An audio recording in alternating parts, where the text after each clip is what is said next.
Hello, nizere ko mumeze neza cyane. Uyu munsi ngiye kubereka uburyo wategura oats cyangwa se nk'uko tujya tubyita porridge.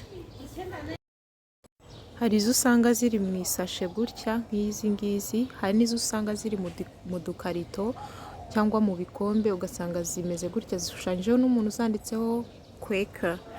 Ziriya rero nizo twita porridge arizo oats. Hanyuma rero ngiye kubereka uburyo wategura igikoma cyazo. Aya ni amata, hanyuma iki ni igikombe kimwe cya oats cyangwa porridge napimye. Noneho turaza no gukoresha amazi inshuro ebyiri z'ibi bikombe, hanyuma dukoreshe n'agasukari. Noneho rero ngiye gupima y'amazi ibikombe bibiri, hanyuma amazi ndabanza nyacanire. Amazi ntabwo uyareka ngo abire, ahubwo urayareka agashyuha kwa kundi aba yashyushye.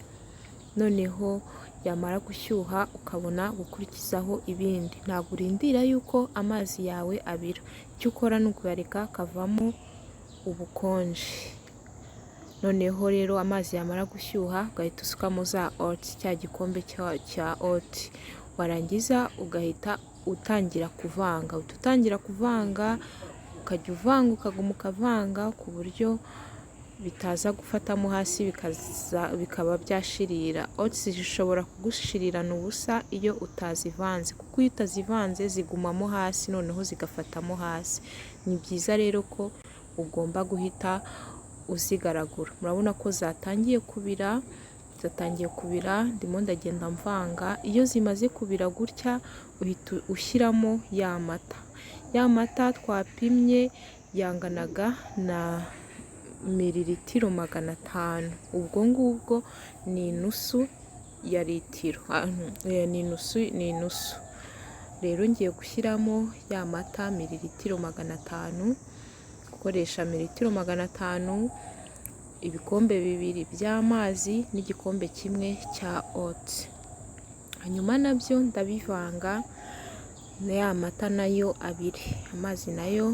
Amata nayo urayareka akabira, ariko ukaguma ukavanga. Uku nguku rero bimaze kubira, ya mata yamaze kubira, ngiye kongeramo ya sukari. Isukari ndashyiramo ibiyiko bibiri. Shyiramo ibiyiko bibiri by'isukari, hanyuma ngumeze mvanga. Ariko ahangaha iyo maze ngiye gushyiramo isukari ntabwo nguma kongera guteka ku muriro mwinshi, mpita ngabanya umuriro ku buryo bitaguma kuzamuka. Iyo biri kubira biba bizamuka ku buryo urangaye byabirira mu ziko. Mpita ngabanya umuriro, noneho narangiza nkabicanira kugeza igihe biri buze kuba igikoma, cya gikoma uba ubona ko gifashe. Uku nguku murabona ko birekuye, ariko uko ndi bukomeze gucanira noneho biraza kugenda bifata, uze kubona ko byabaye igikoma gifashe.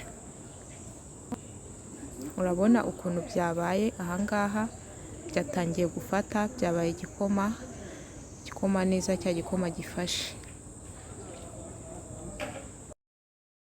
Gutya rero iyo bimaze gufata biba byahiye. Nabicaniriye iminota myinshi, ngiye nakoresheje iminota igera mu 10. Hanyuma noneho ngiye kuzimya umuriro.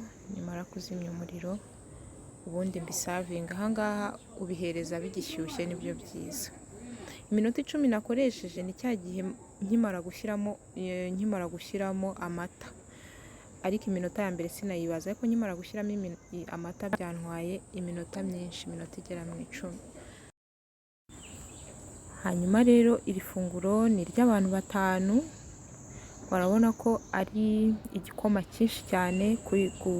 Guhereza zino oats zigishyushye ni byiza cyane cyane mu gitondo. Kuzifata mu gitondo zitera imbaraga, kandi ni na source ya fibre cyangwa se fiber.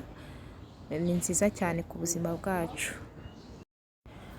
Mwakoze kubana nanjye, tuzasubira ubutaha. Bye bye.